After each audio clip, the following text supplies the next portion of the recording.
So it's a Jupyter-Lite environment. So I'm not sure if you're familiar with Jupyter-Lite, but it's a version of a Jupyter Lab notebook setting that runs directly into your browser. So it means that there is no need to install anything on your machine.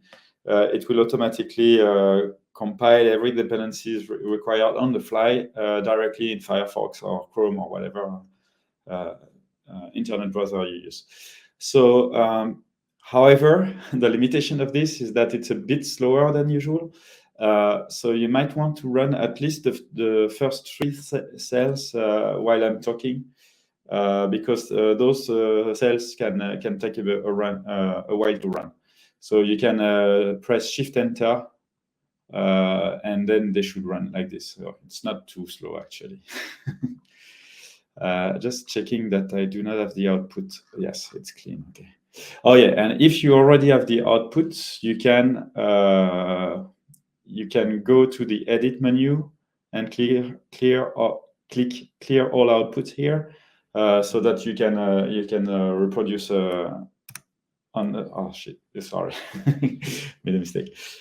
You can reproduce the result on the fly on your own machine if you want. And especially if you want to follow for the exercises, it's important to execute the notebook on the fly as we go through it. All right. So before we actually start with the actual material, so I would like to run a quick poll. So I will publish it in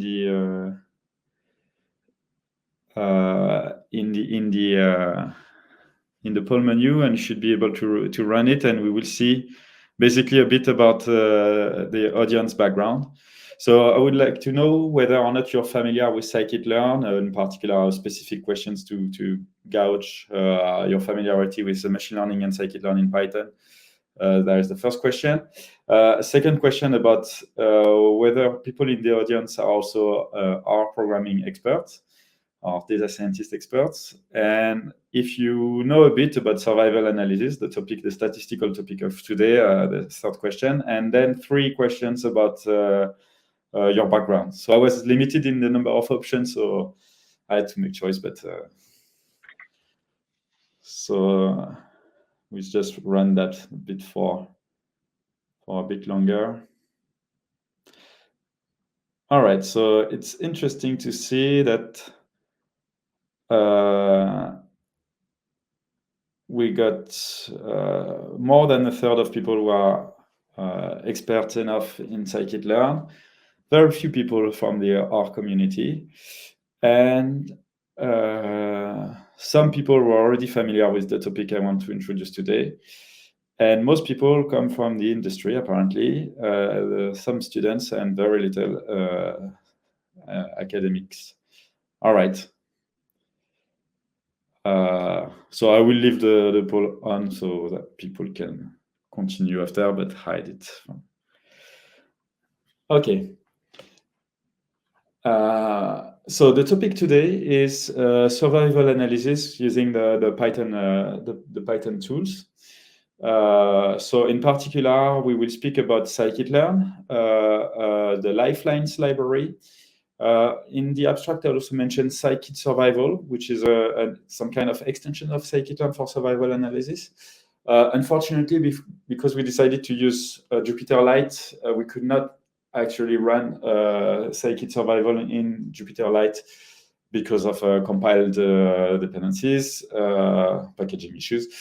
But you can have a look later at the scikit-survival website, and based on this tutorial, you will understand exactly how to use it. It's going to be very similar. And furthermore, there is a small library that we included a copy of that library. It's an experimental library that we call Hazardous, but it has now its own GitHub repository. This is an old copy that we have here, where we put our experimental code for survival analysis. And when I say we, it's Vincent Maladière and I, who are both engineers at INRIA. working on scikit-learn and related libraries. And a while ago, we started to investigate this survival analysis topic, and we thought that we could try to improve upon what was already available in the Python ecosystem by implementing our own experimental method in this little library. So right now it's very limited, but we plan to expand it over the future. And we know also that there are some limitations or statistical bias in the existing models and in the existing metrics that we put there. So, but we plan to improve that over the future years. I would be happy to discuss about those limitations later in the questions at the end of the session if you're interested. All right, so let's get started.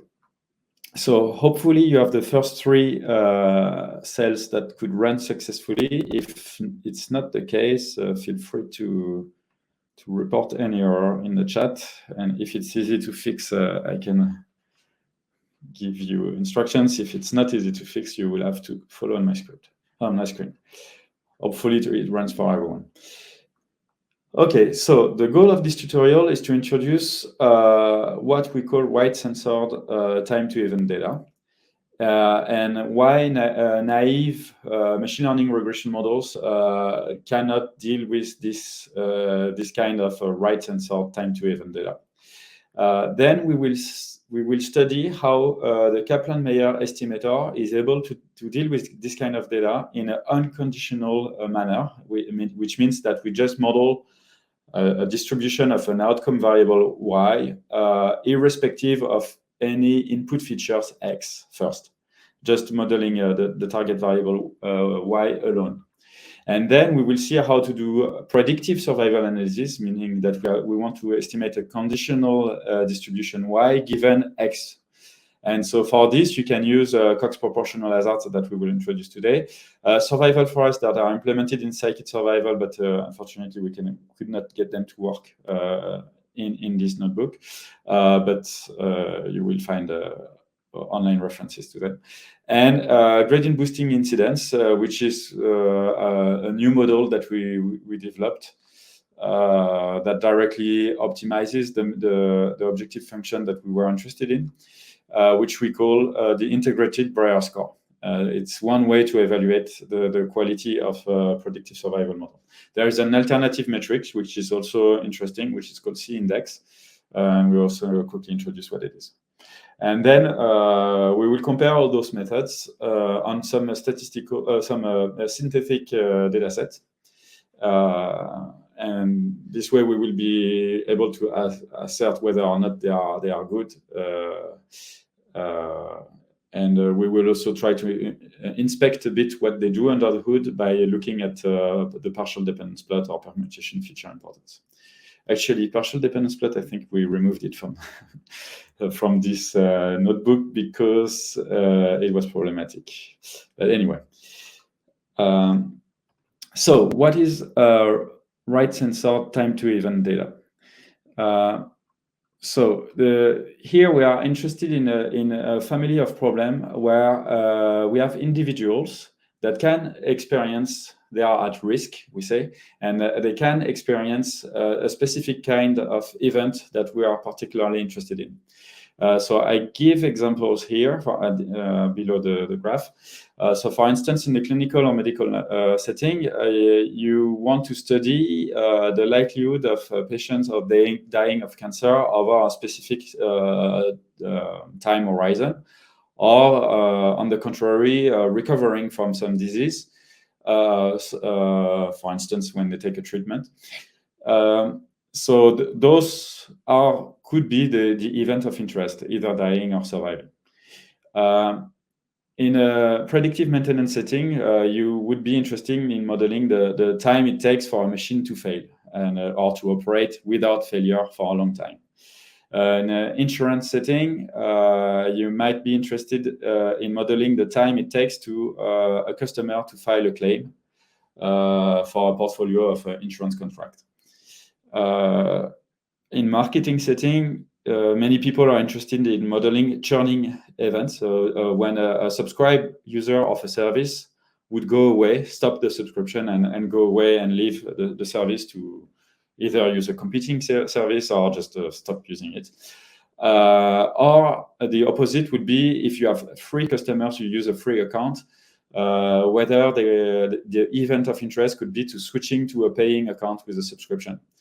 So that's also a different kind of event that you might be interested to model.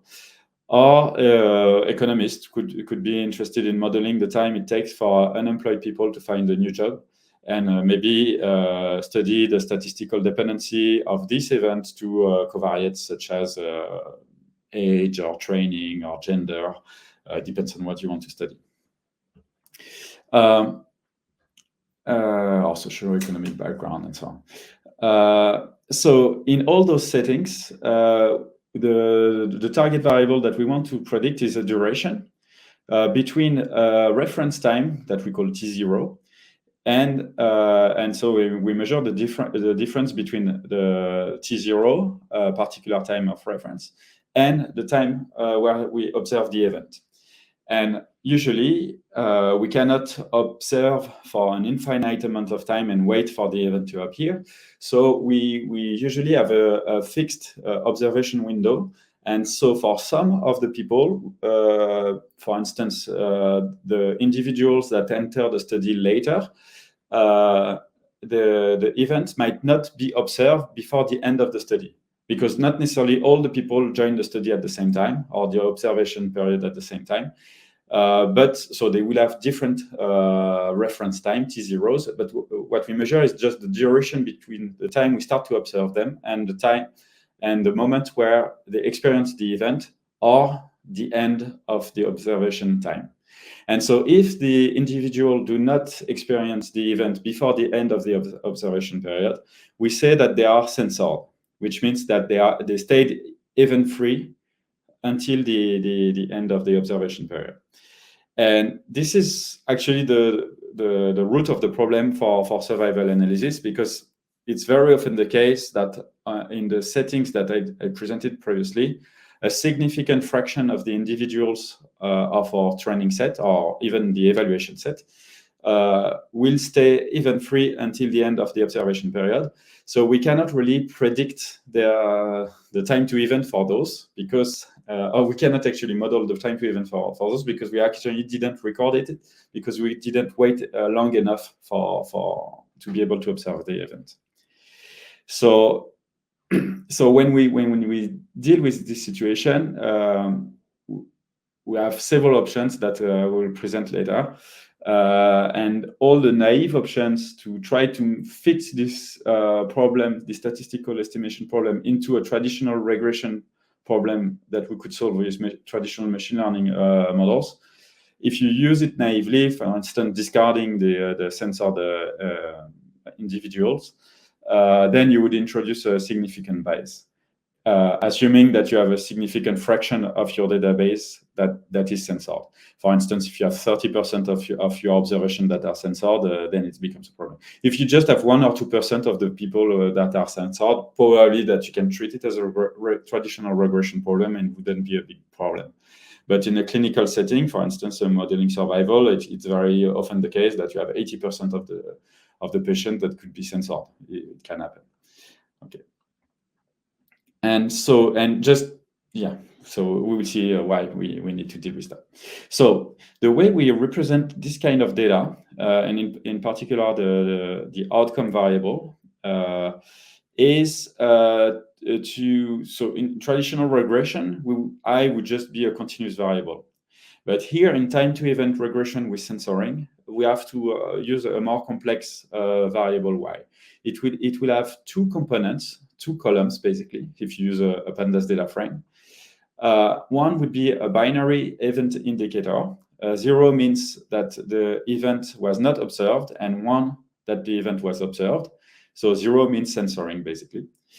And the second column that we call D would be the minimum time between the true event time distribution that we could observe if we had an infinite time window, which is never the case in practice, and C, which you can also consider a random variable, which is the duration of your observation window. So basically, if C is smaller than T, it means then the event is censored, and so you cannot record you just record the duration for that individual to stay event-free, surviving, let's say, but you cannot record the actual time to event of interest. So but it's still interesting to record that you waited for a significant amount of time and that the event did not occur in that time. It's still interesting information, even if it's not the real information that you're interested in. It's still data, and you should not discard it. Okay. So here we will see an example. So it's stored in a Parquet file. So it's a data set that was generated from a Python program that simulates a fleet of trucks operating with drivers. And the trucks have different characteristics. The drivers have different experience level, training, and so on. And we have some risk rules that control those events. And then we sample from that simulator for a fixed observation period, whether or not trucks and their drivers would experience a failure event. So it's some kind of predictive maintenance setup. And so here, those are the recorded things for the individual. So each individual is one truck with one driver, basically. And so this would be a number of the duration measured in days. And if it's true, it means that the truck failure has been observed at that after that duration.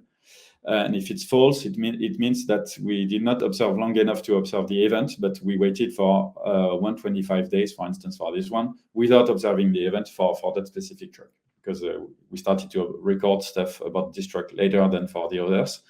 For instance, because it's a new truck that was deployed in operation later than the others. Okay. So we have to deal with this target variable, both in the training data and in the test data. Okay. So why is it a problem to why is it different to train a predictive model for time to event regression models? So we could try to discard the fact that that they are censored elements, and just, for instance, compute a descriptive statistic such as the mean time to event or the median time to event, only on the trucks that experience the event. Okay, so suppose we want to quantify the median time to event. One way to deal with the censoring would be just to ignore the censored records. Okay, but if we do that, we will introduce a bias. So here we compute it on our censored data set by filtering using pandas. So this is a pandas data frame. So we use the query function to filter on the event column and just keep the rows that have a true value for that column. And then we extract the matching values for the duration column, and we compute both the mean and the median. Okay, this is just pandas operations. And so the average would be little less than 600 days on average, and the median time would be 413 days.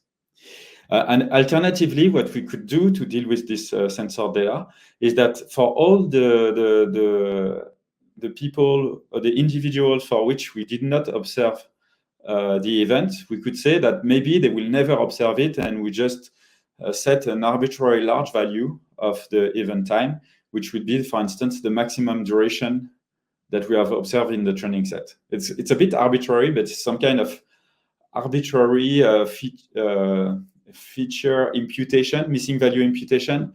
But instead of doing it in the feature, in the covariate, we do it on the target. And it's completely arbitrary, so it's probably meaningless, but that's an alternative way to deal with this problem, which is also naive. And if we do that, we have a very significant value, which is much larger, which is kind of expected because we replace the missing values by very large values. And so the mean would be almost twice that the original number, and the median also a large value. Okay. In our case, we extracted the data from a simulator. We sampled it from a simulator, so we could run this simulator for a much longer time.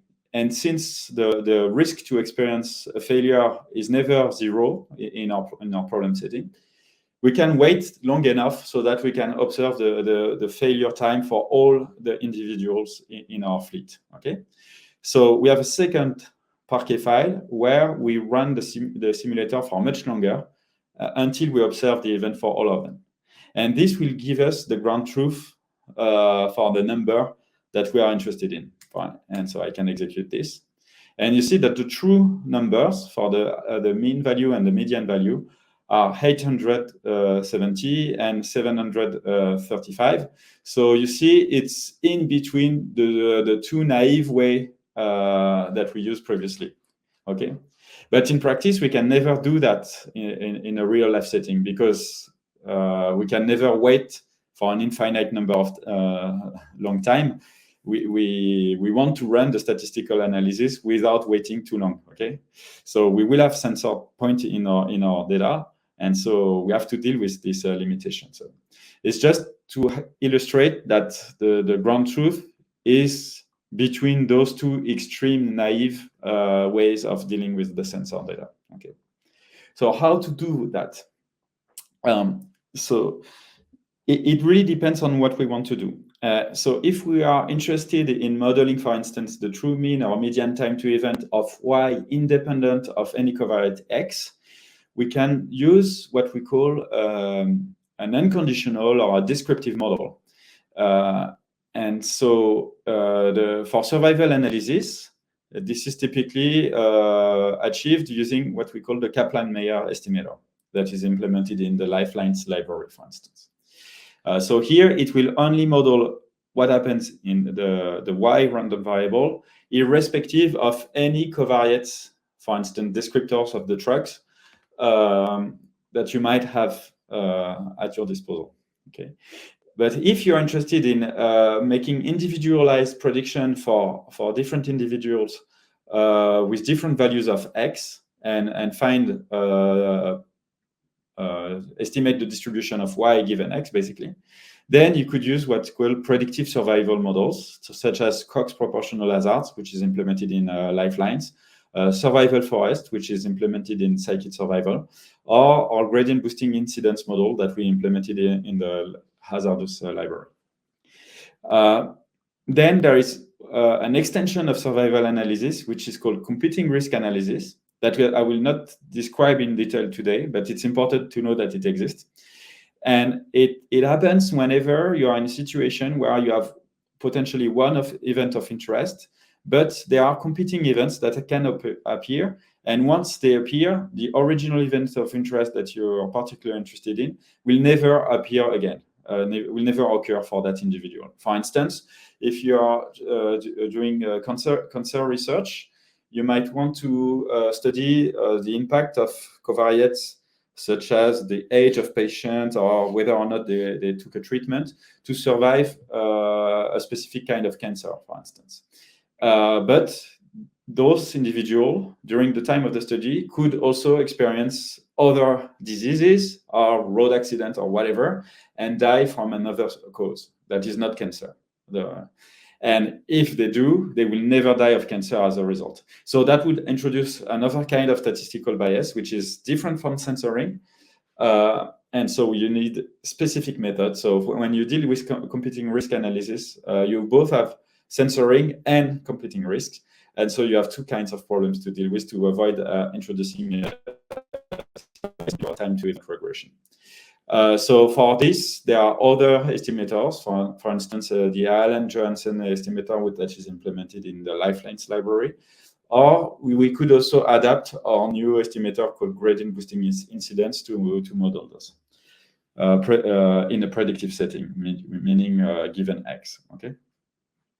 All right, but this we won't have time to cover that today. But if you're interested, you can have a look at the documentation in Lifelines or hazardous library. Also, there are some explanations. Okay, let's start with the simpler model. So the unconditional setting, meaning that we only model distribution Y without X for now to keep things simpler.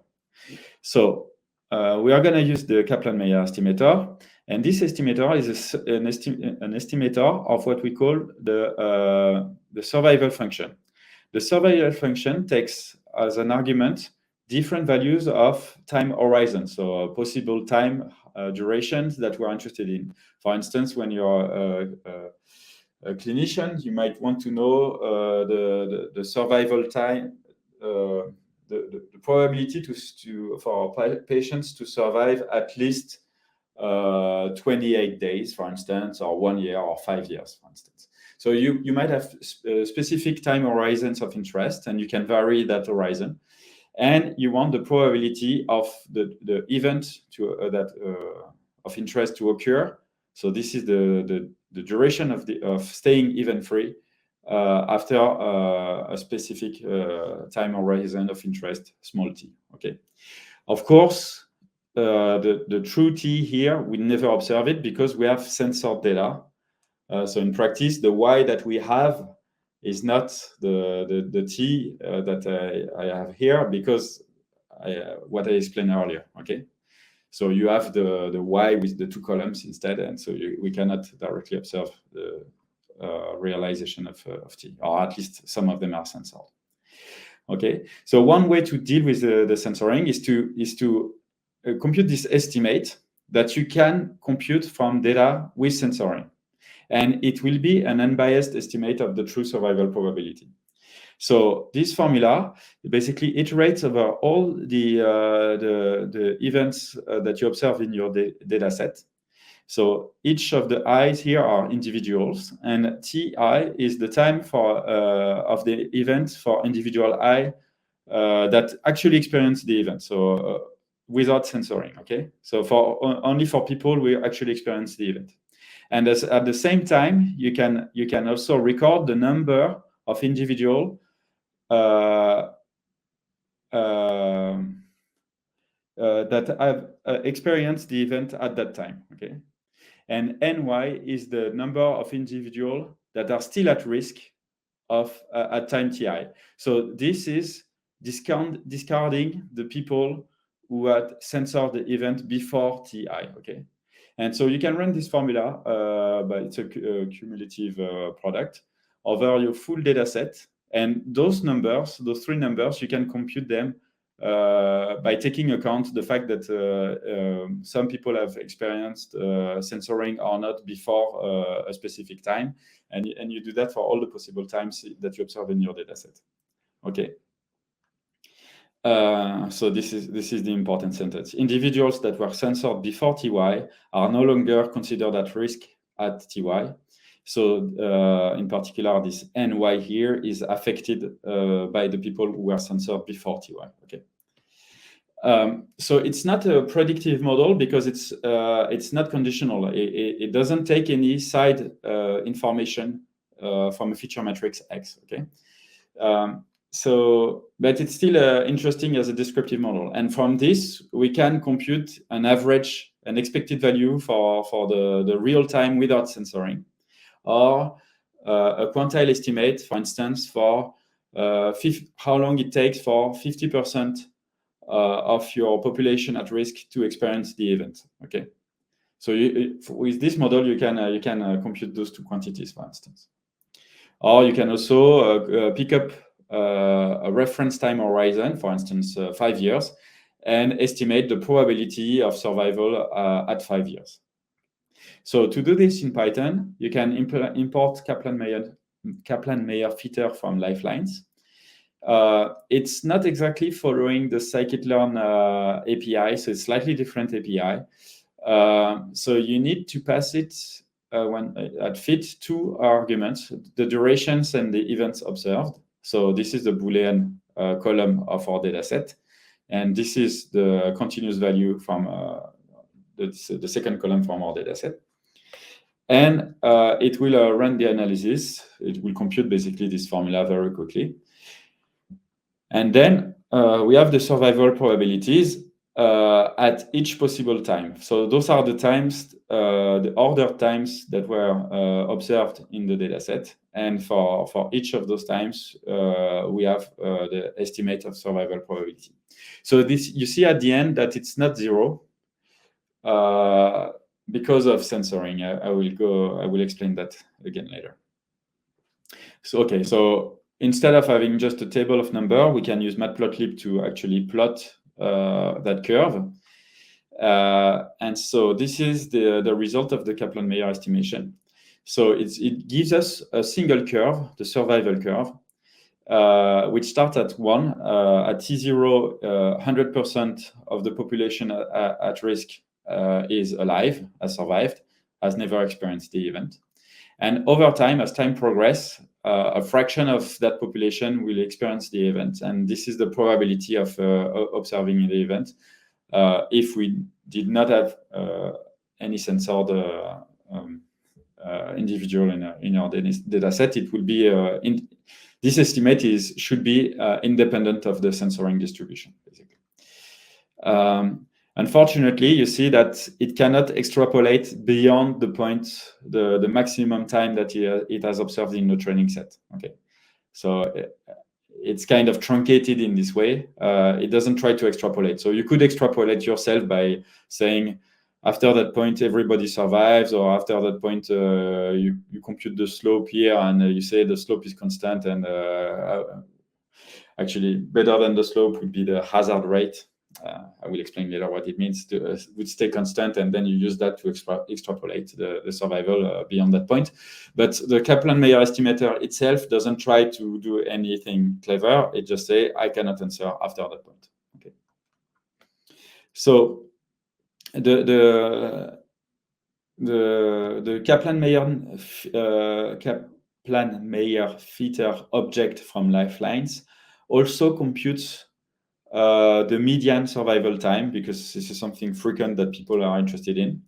And this corresponds to the time it takes for 50% of the population at risk. So this is represented by the red dashed line here, to experience the event. So when this horizontal line crosses the blue line. And so you see that it should be a bit before 750 days, and it's actually computed by in Python, and it says that it's 734 days. Okay.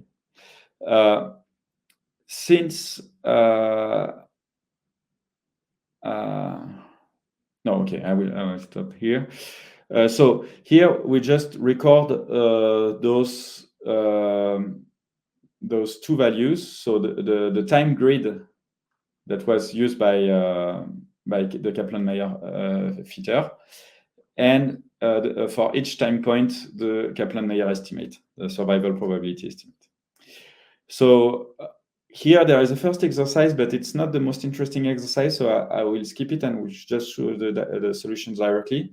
When we wrote this tutorial, it was meant for another conference with a longer session, so I'm running a bit faster than what was originally intended. So here it's how to implement in Python this median survival time from scratch without using the Kaplan-Meier attribute here. We just use the times and the KM estimate for each time. So there are different ways to do that. You can use NP search sorted or SciPy interpolate. So I would just show you the solution. So you could sort the values in a reverse order, and then use a search sorted to find the index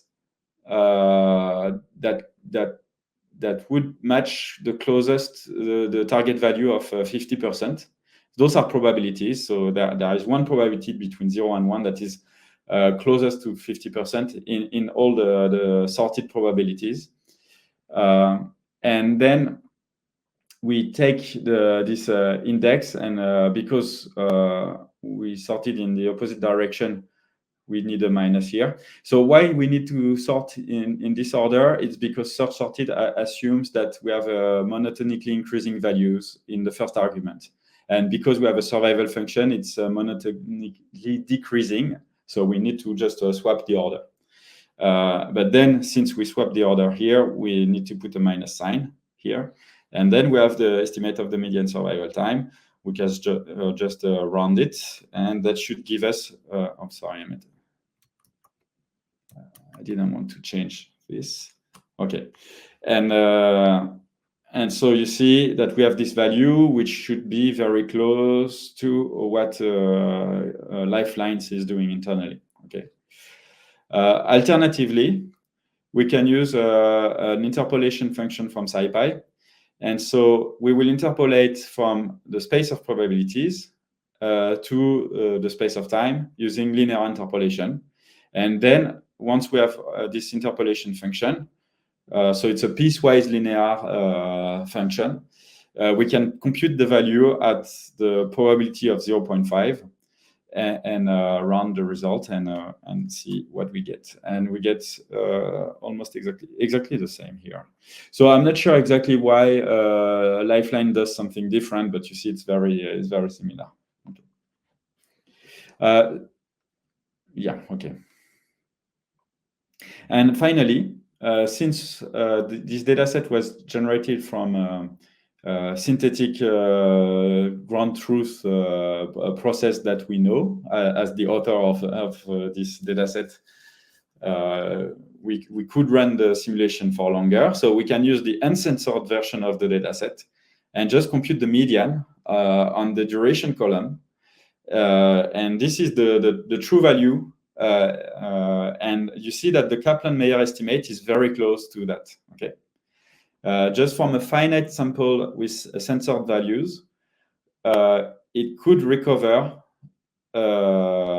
Actually, this is also a finite sample statistic, so it's not a population statistic, but this value is independent of the censoring. Okay, and so you see that the Kaplan-Meier estimate basically is not affected too much by the censoring. It's very close. Okay, contrary to our previous estimate that we did at the beginning.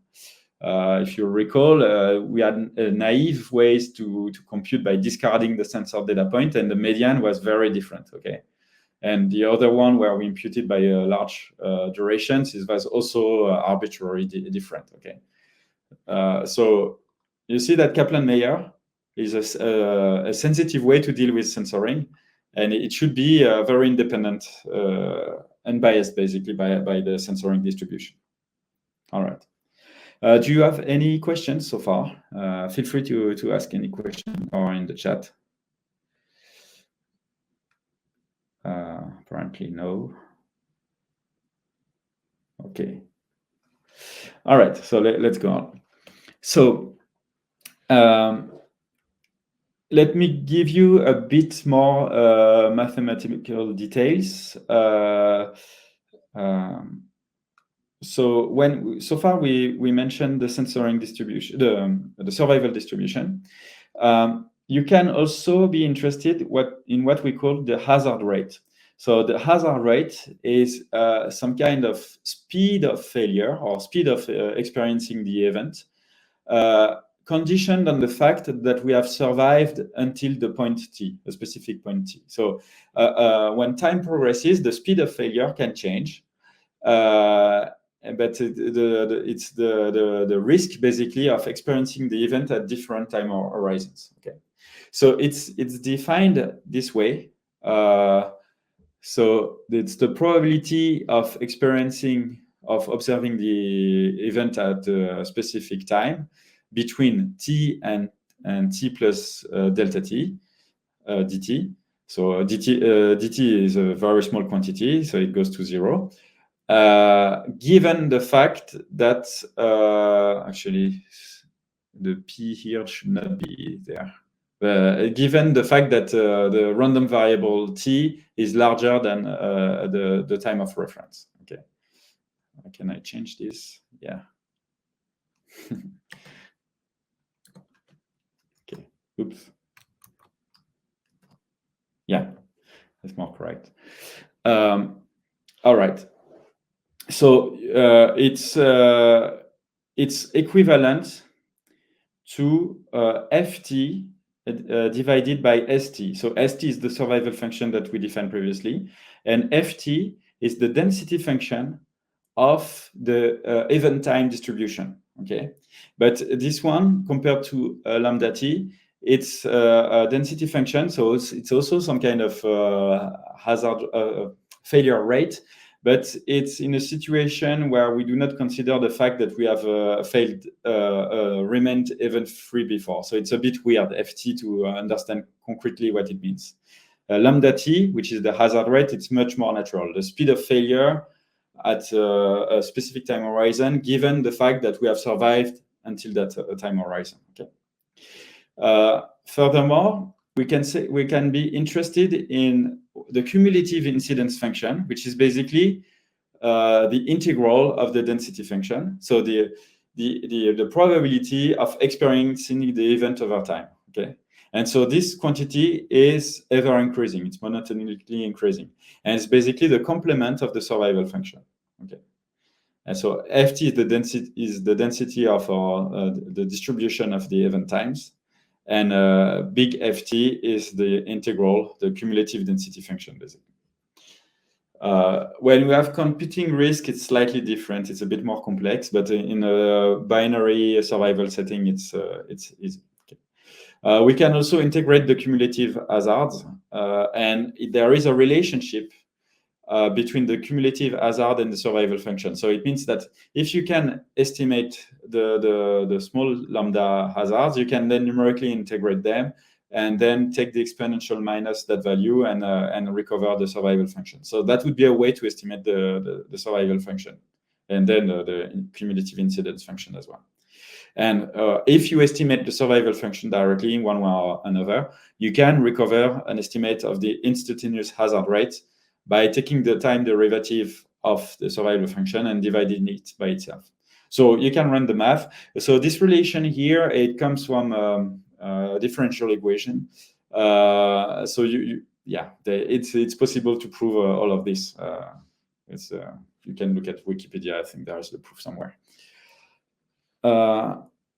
Okay, so and this is what we do here. So here we have, because we know that the data generative process, because we generated the data from a Python program.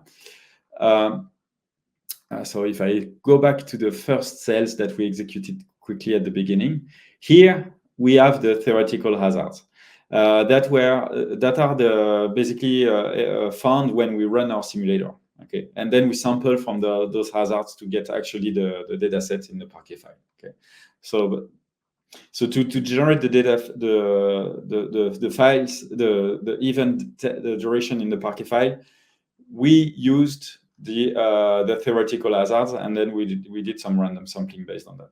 Okay, so because we have those theoretical hazards, we can compute the theoretical survival function aggregated over all the data points in our data set for all the individuals. So I used the math equations that we did previously. So this is the time integral, basically the cumulative integral. This is minus exponential is this. So you see it's exactly a direct NumPy translation of what I said before. And we average over all the individuals in the data set, and then we can plot the results. And we can compare to the Kaplan-Meier estimate. And so you see that our theoretical curve is exactly matching the Kaplan-Meier estimate. There is a slight discrepancy here because we have a finite sample. We have 10,000 individuals. So with 10,000 individuals, it's already very close to the theoretical hazard. The only difference here is that we have access to what happens after what we observed in our training set. So we know exactly the ground truth of what should happen after that. Okay. All right, but this is a confirmation that the Kaplan-Meier estimate is an unbiased estimator of the survival curve. All right. So now we could try to use the Kaplan-Meier estimator to use information from X to predict if a specific feature in X has an influence on the survival probability at different times. Okay, so let's look at the input features X. So they are also recorded for each individual. So you see we have 10,000 rows. So for the same 10,000 events that we've recorded, we have context information on the drivers, the kind of trucks that they drove, the brand, the truck model, and how often they would run the truck during the observation period on average. Okay. So those are predictive features, or at least possibly predictive features of the risk. Okay, and they are actually all predictive because we know the simulator. They are actually all used to derive the hazard rates. And so here I just concatenate with the outcome value so that you can see the match between the features and the target. So here we can do this 5 minutes for this exercise. So what you can do is try to use this data frame. So this data frame here, or to pass it as an argument to this function. And in the function, what you can do is find for different brands, and so the list of possible brands is here, and you can use pandas to filter this data frame by brand, so to record only the rows for a specific brand, and compute the Kaplan-Meier estimate exactly as we did previously in the previous cells, and then use matplotlib to plot the survival curve for the drivers of trucks of different brands. Okay, so there should be there are actually only two brands, Chips and Robusta. Those are fake names, but they have different characteristics, and they should get different survival curves. So try to do that. Give you a couple of minutes. And just to get familiar with the Lifeline API, so you can scroll back up to the previous cells to see how we did it on aggregate for the full population. Here, you try to do it for two segments of the population, two partition of the population, and then we'll see how it looks like in the end, if we have different survival function. And feel free to ask a question in the chat if anything is not clear. So I put a poll also so that I can collect feedback on whether or not you want me to go on, or if you want more time to do to complete the exercise. All right. I will show the answer. Sorry if you did not have time to complete. So the solution is right after. Hopefully you didn't scroll too quickly. So you can iterate over the brand and filter the data frame by brand. So that's one way to do it. You could also have used the query function of pandas, which I prefer personally. Actually, let me do it.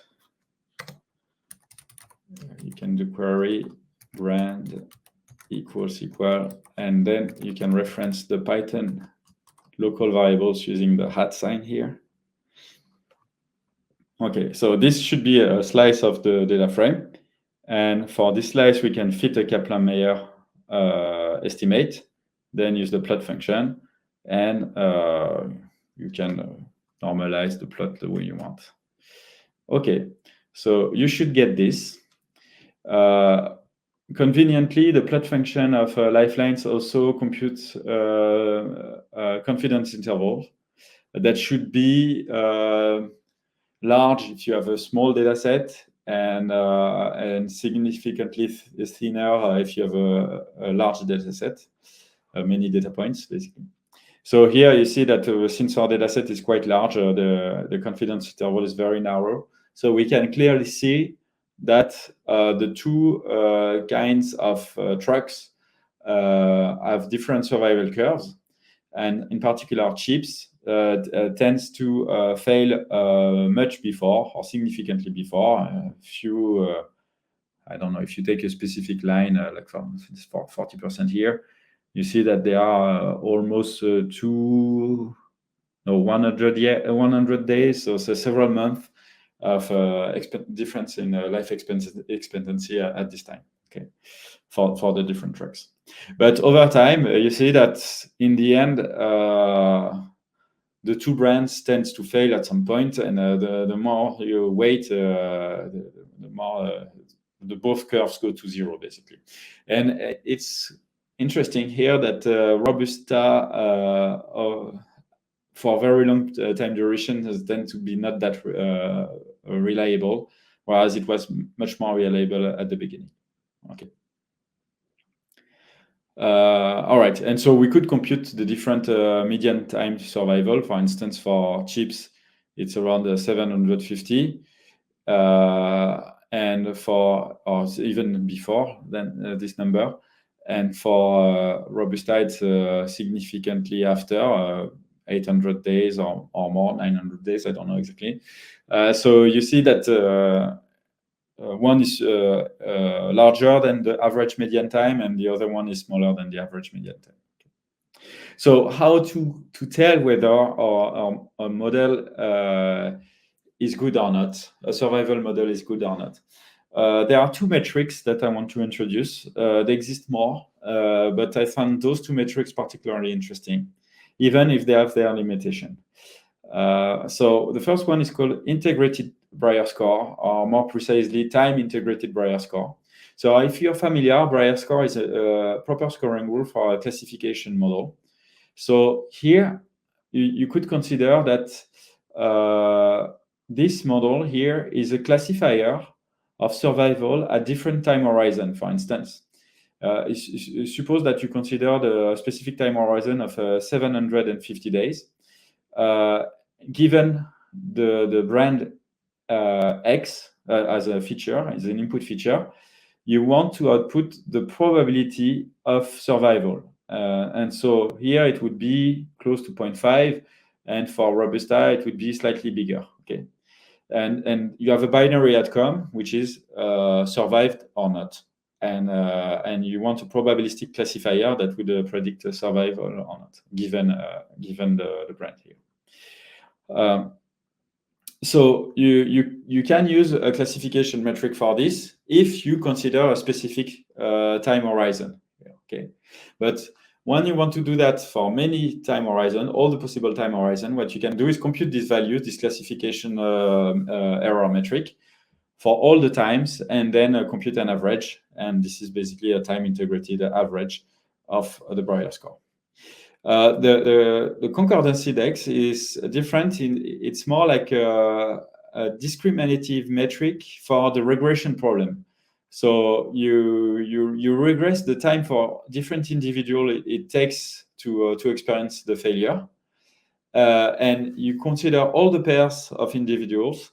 And if your model ranked the pair in the right order, meaning that the individual that failed first was predicted to fail first compared to the other one, then the concordance index should be closer to 1. If not, it should be closer to 0.5, like the random prediction. It would be 0.5 for the concordance index. So it's a bit similar to the ROC AUC, but it's for regression, you see, because a ROC AUC is more like for classification, for binary classification. Here, it's more like we do a regression model where we predict the time it takes to experience the event, the expected time it takes to experience the event, and we compare if the ordering is correct. Okay, so it's still a ranking metric, but in some kind of time to event regression setting. Okay, this is why it has a different name, it's slightly different from the ROC AUC for classification. We could also have done a time-dependent ROC AUC, and it's a perfectly valid way to evaluate survival models, and also time-integrated ROC AUC if you consider the classification problem at each time horizon, and then you integrate over time. My point here is that the concordance index is just assessing the ranking power. So it's just assessing whether our model is able to discriminate between risky and less risky profile. But it doesn't really care about the true probability, the actual predicted probability of survival. Okay, it doesn't care about the absolute value of the time to event or the probability of survival. It just cares about telling apart the individuals that are more risky than others. Okay, so it's a ranking metric. The Brier score, on the other hand, is a proper scoring rule, which means that it will be minimum if the model outputs the predicted probabilities that match the actual probabilities from the data generative process, okay, which is never known. But in a sense, it's a very good way to assess the quality of probabilistic models. It's what we say, it's a proper scoring rule. So I think the integrated Brier score is the best way to assess this kind of survival models, or integrated negative log likelihood would be similarly good. But still, looking at the concordance index is interesting, because for some applications we don't really care about the predicted probabilities. We just want to rank what is the most likely, what are the most likely individual to experience failure. For instance, if you're running a predictive maintenance program and you have limited resources to send human experts to investigate if the trucks are in good conditions, you want to send them to the riskiest trucks first, and then once they are completed the inspections, they can move on to the next truck, for instance. But since you have a limited number of repair people, mechanicians, you don't really care about the probabilities. You just want to allocate them the most efficient, in the best efficient way possible. Okay, so depending on your business setting, either metric makes sense, but from a statistical point of view, the IBS is richer. Okay, so here you have the mathematical details. I won't go into the details, but it's important to note that the Brier score, the time-dependent Brier score here, depends on an estimate of the censoring distribution. So here we did an estimate of the censoring distribution that is independent of X using Kaplan-Meier, and many people do that. But in practice, we know that it's introducing a bias if the censoring distribution depends on X, if it has a statistical dependency on X. So it's a bit of a chicken and egg problem, because to actually estimate this, we need another kind of survival model for the censoring distribution, which is a slightly different problem. So it's a bit weird because we need to solve the problem twice to actually judge whether a model is good or not. But if we can make the assumption that there is no statistical dependency between censoring and the covariates, then this is perfectly fine. And for this data set, this condition is actually verified because we generated it. So we can trust it for this data set. In a more general setting, it's more complex, unfortunately. All right. So then there is a bunch of utility functions. So we do a trend test split. It's more complex than usual because scikit-survival originally was causing problems. In the end, we ended up removing scikit-survival from this tutorial, but we kept this trend test split function that is a bit complex. Yeah, I will skip the details. But basically, we have our X covariates, or Y values. Those are the binary indicators plus the duration. So it has two columns. Y is a data frame with two columns, and X is the data frame with the covariates. And so we do a trend test split, basically. Then we can estimate the survival curve only on a training set. So here it's just the Kaplan-Meier for all the individuals. And then we will consider basically that we make a prediction that is the same for all the individual, and we predict the survival curve for all the individual in the same way using the Kaplan-Meier estimate. So it's going to be a baseline. And we need to make the predictions for a reference grid that is going to be the same for all the models that we are going to compare. So we generate a time grid that is arbitrary with 300 time points between some close to zero minimum value and close to maximum value. And we will evaluate the prediction for the survival at all those time points and then compare different models. Okay, so we predict the survival probabilities from the Kaplan-Meier at the specific time points of our evaluation grid. Okay, and then we will replicate these predictions many times for all the individuals in our test set. So it's a bit weird because here we are not making individual prediction. We are replicating the same prediction for everyone. It's just a way to compute a baseline, and then we will compare conditional models against that baseline later. All right. So since we have made those predictions for those time points, for all our test points or test tracks, we can use from our hazardous library the Breyer score and compute the Breyer scores for all the time points in the time grid. And so let's plot this because we have many values. So for each time reference, we compute whether or not the probability predicted by Kaplan-Meier is good or not. So if it's 0, it means that it's very good. If it's large, it means that it's not so good. Okay. So you see that for small time horizon, it's very good. It's very close to 0.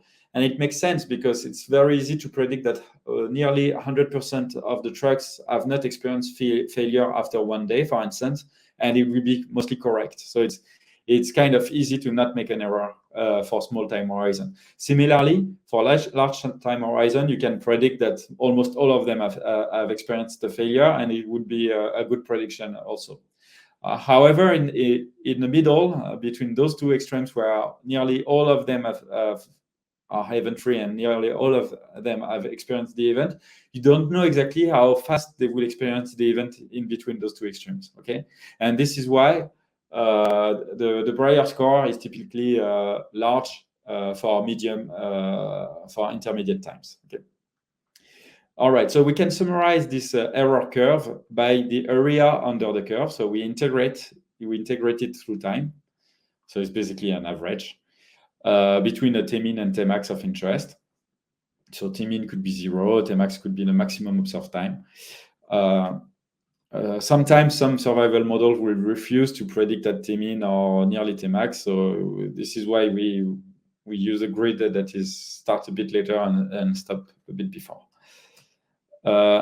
And then we have this value. So the IBS of our Kaplan-Meier estimator evaluated on the test set is 0.74, 17 and 4, 174. So this value, it's hard to interpret. It's not a fraction of error. It's not a percentage. It's just a value that is always positive and should be as close to 0 as possible for good models and large for bad models.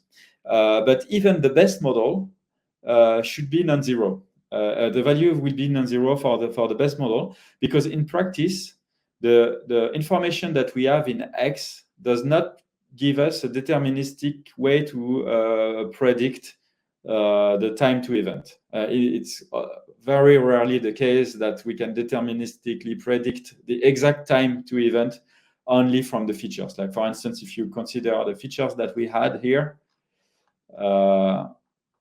yes, we just have the driver skill. For instance, it could be on a test, like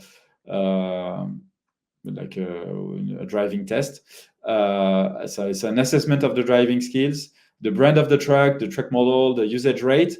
For those 4 values, it's not possible to give a precise, to be 100% of the time precisely predict the duration to the failure event, even if you ignore the censoring thing. Okay, there is some randomness in the failures that is not explained by the covariates that we observe and that we can record. Okay, so this is why even for the best model, the IBS will never be 0. Okay, it will be strictly non-zero. But we don't know what is the IBS of the best model, because we don't know the best model in general. Here we could compute it, and we will actually do it in the end of the notebook. But because we know the data generative process, but in a real life setting, it's not possible. Okay, so I will go a bit faster. So we can compute also the integrated Breyer score for another baseline, which is a survival function that starts at 100% and goes to 0 at the end of the time grid and decrease linearly. So it's a complete it's a baseline that is completely arbitrary. But we just want to check that the Breyer score for that arbitrary baseline is worse than for Kaplan-Meier estimate. Okay, so the Kaplan-Meier estimate predict the same survival curve for everybody, but it's still predicting better than a bad baseline. Okay, than this guy, okay, an arbitrary baseline. So if this is the best model basically that you can do if you ignore the values in X. Okay. So here, maybe you do not have that in the version of the notebook, but I just wanted to plot the two curves, so I added that. So this is the Kaplan-Meier curve in orange, and in blue the linear baseline. And you see that the Kaplan-Meier curve, even if you predict the same curve for everyone, it's already much better from an IBS point of view than an arbitrary function like this. Okay.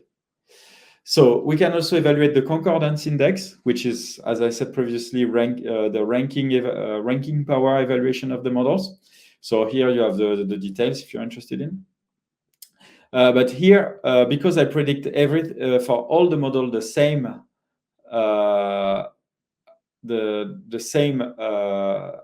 values, I expect to observe 0.5 concordance index for my two baselines, because they are not discriminative at all. They predict the same survival function for everyone. Okay, so we will use the implementation from lifelines, and actually here there is a typo. It's not from lifelines metrics import concordance index. It's from lifeline utils that you need to edit it. Import concordance index, and the implementation of concordance index in lifelines works with hazards. So we need to convert survival estimate into a hazard or risk estimate. So this is why we have this loss function here. So it's not loss function. It's Python function that converts survival function to cumulative risk estimate. Okay. So we can run this. I forgot to execute this, and we get the 0.5 value because we predict the same Kaplan-Meier curve for everyone. So it's not discriminative. So it's just a sanity check. Okay.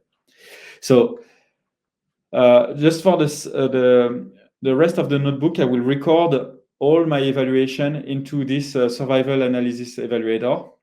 And I will add progressively all the models using this and pass the predictions. And this way we can compute the metrics, the IBS and the C index, and display the Breyer error, the time-dependent Breyer errors, to compare if some models are below others. And so here you see that the C index is the same as 0.5 for the two constant baseline. And the IBS is better for the Kaplan-Meier because the probabilities that are predicted are well calibrated. And so the Breyer score is lower everywhere. In the end, it's not the case. I'm not sure why the constant linear would be better than Kaplan-Meier. Maybe it has to do with numerical integration or something. I'm not sure exactly why. That is not stable. There is something weird here, but probably it's something that we can numerical error that we should ignore. I would have expected that the range line should be below. Okay, so now that we have our unconditional baseline, we actually want to do predictive survival analysis. So we will start to use, for instance, Cox proportional hazard, which is a very popular way to do a prediction of hazard given X values. So I won't explain the details on how it works, but there is an implementation in lifelines, and we can wrap it to make it work in a more scikit-learnish setting. So here, let's look at the covariates. So this is a data frame, the input values.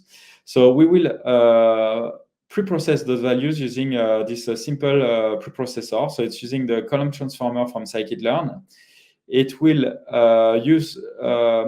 transform those two columns, brand and truck model, because those are categorical values with string labels. We need to one-hot encode them to get numerical description of those values using different expanded features. And for the numerical columns, we can leave them as such. So we use a remainder equals path through. So let's use this. And you see that we get an NumPy array as a result with those values. So in recent versions of scikit-learn, it's also possible to say set output. Do not write this, I just show you. Transform equal pandas. And you would get a data frame, so you could understand what the column names mean. Okay, so you see that for the two one-hot encoded brand and truck models, they have been expanded into more features, and those features are binaries, 0 and 1, so dummy variables. Okay, and the numerical features are concatenated at the end, unchanged. Okay. So I will go back to default because I'm not sure if lifelines would work. Probably, I'm not sure. So let's go back to NumPy arrays. It's safer. Okay, so then we will import the Cox proportional hazard filter from lifelines. We have a small wrapper here to make it such that it has the same API as hazardous and as scikit-survival. So that we can use the same metric object on those. Okay. Lifelines also has a different scikit-learn wrapper, but it has its own way of computing survival metrics. So this we didn't want to use that for that reason. So okay, so we use our own wrapper here, and then we can make it part of a scikit-learn pipeline, and we can fit it on the trained data and on the censored trained data. Okay, so this is the censored data frame. So there is a warning here. I don't understand why. Didn't have time to investigate. I just wanted to show that this is the censored data. Okay, there is the binary indicator or whether or not we have actually observed the event, and if it's false, it's censored. Okay. All right. So we can use lifelines now that it has been fitted to predict the survival function. And we do that for all the time horizons of interest on the test set. Okay, and then we will be able to compare that model predictions to the baselines. Okay, so before doing the actual numerical evaluation of the model, we can just do a qualitative evaluation of the prediction. So here we plot the predicted survival functions for the first 5 individuals in the test set. And so you see that individual 0 is much more risky than the others. Like the model estimates that it has a much lower likelihood of survival at a short time horizon compared to, for instance, individual 3 and individual 4, which have much larger survival probabilities for all the things.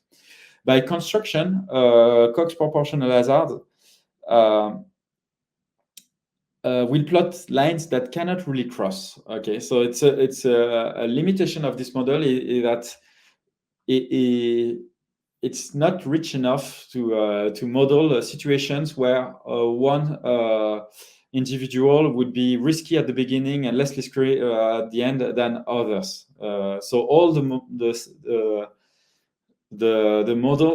individual are predicted to have the same kind of risk profile over time. It's just that some would be much more risky than others. Okay. So apparently there's a question.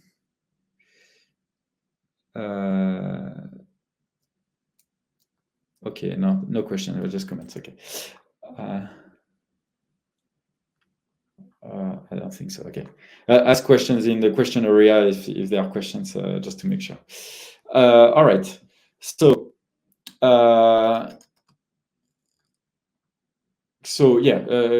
we could try to link to relate what is specific to blue and would explain the higher risk.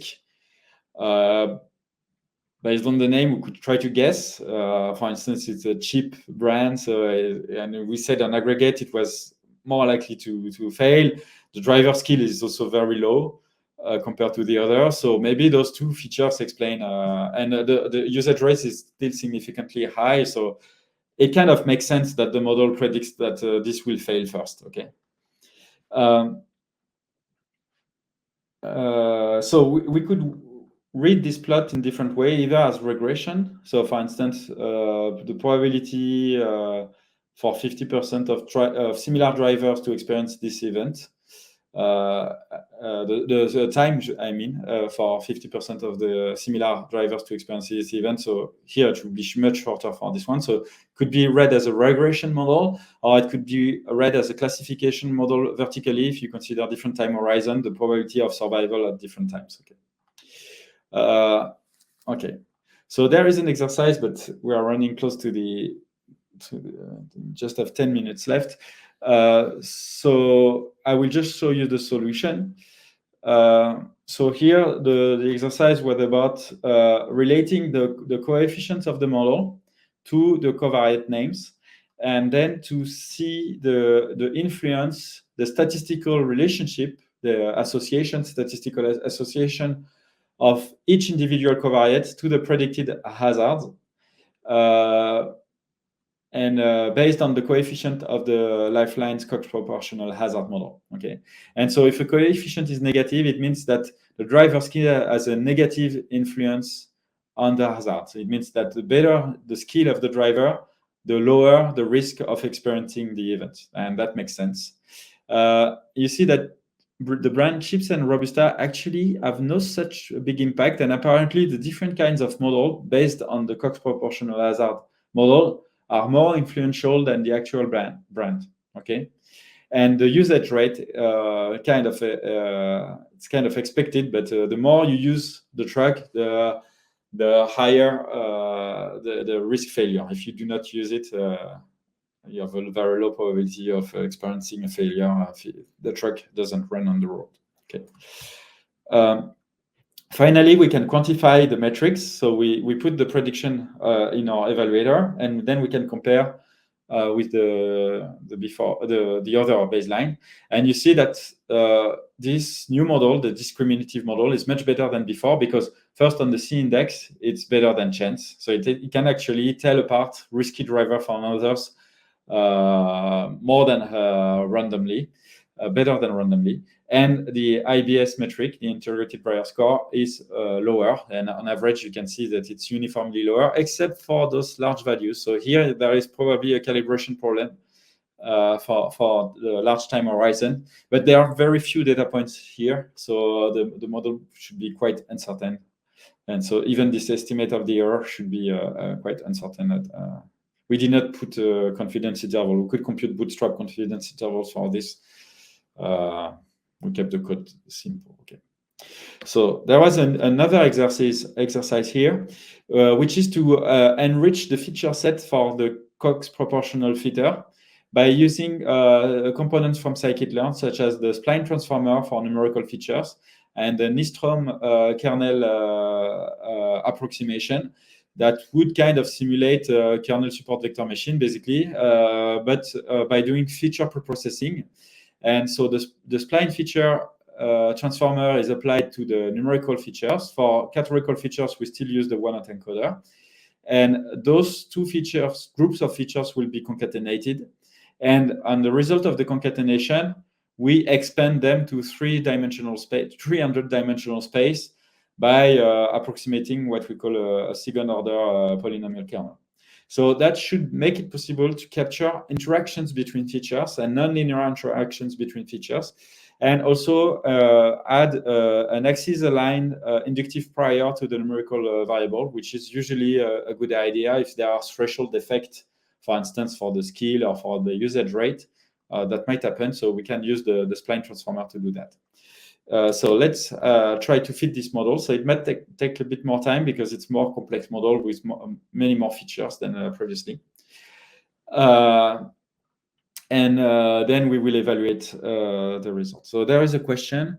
What's a good way to download this notebook set of example?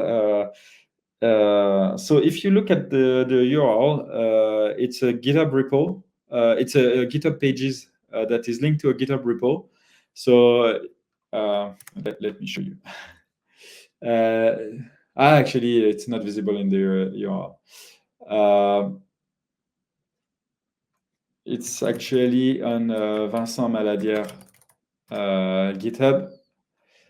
And then there should be, so there is the survival analysis benchmark. Where, yeah, actually this is a good way to get it. So this is the non-Jupyter-Lite version. So in the notebook, so the previous version that we did, and also include the scikit-survival thing. So it's actually a richer version of this tutorial. Okay, and so it's on Vincent Soda in Ria. I will copy and paste this in the chat.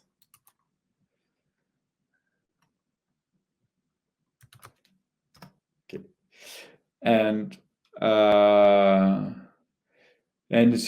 are additional things, in particular the Python code to use to generate the dataset. Okay. All right. In the Jupyter-Live version, if you dig up on Vincent Maladier's GitHub, you will find his GitHub pages, and you can work it out from there. And it's also a good example if you are interested in hosting your own Jupyter-Lite setting. You can have a look at the configuration files. Okay, so in the end, it managed to run, and you see that it's better than the Cox proportional hazard. When we do the polynomial feature preprocessing, it's significantly better. It doesn't seem so, but it's actually quite significant. We didn't have time to do run cross-validation, but it's I'm pretty sure that it's significantly better. So doing this kind of nonlinear feature engineering is kind of mitigating some of the limitation of the linear Cox proportional hazard model. It's both more discriminative, and it's still better calibrated, or it's better in general, taking both discrimination and calibration into account. It's still weird, this, in the end, that it's not very good, but okay. So let's fit also our gradient boosting model from Hazardous. So I want to explain how it works internally. Can explain. We'll write a paper on this at some point in the future to explain. But you can have a look at the source code of Hazardous also. So Hazardous. I will put the link in the chat. The source code give you more details. So it's some kind of experimental repository. We know that it's not perfect. It's not the best model that we can think of. There are problems, so we plan to fix them in the future. But it's still better than Cox proportional hazard on this data set. So here are predicted survival functions. So because we use gradient boosted trees, it predicts piecewise constant survival functions, which is not ideal. You would have preferred maybe smooth functions. But what is interesting is that for these two drivers, 3 and 4, now we can predict survival function that cross, which was not possible with Cox proportional hazard by design, okay, even with the polynomial features. Okay. And furthermore, since we are using gradient boosted trees, it can model interactive interactions, nonlinear interactions between functions. So it's a better model. It's more expressive. And if you evaluate it, you see that it's actually, it's the same level here for the small data set. But if you run this, which is the same analysis with a larger version of the data set, it might take a bit more time, and we are running out of time. But you will see that it's better than the polynomial thing. Okay. So unfortunately, I think the time is up. So if you have questions, feel free to ask them in the chat, and I can stay a bit longer.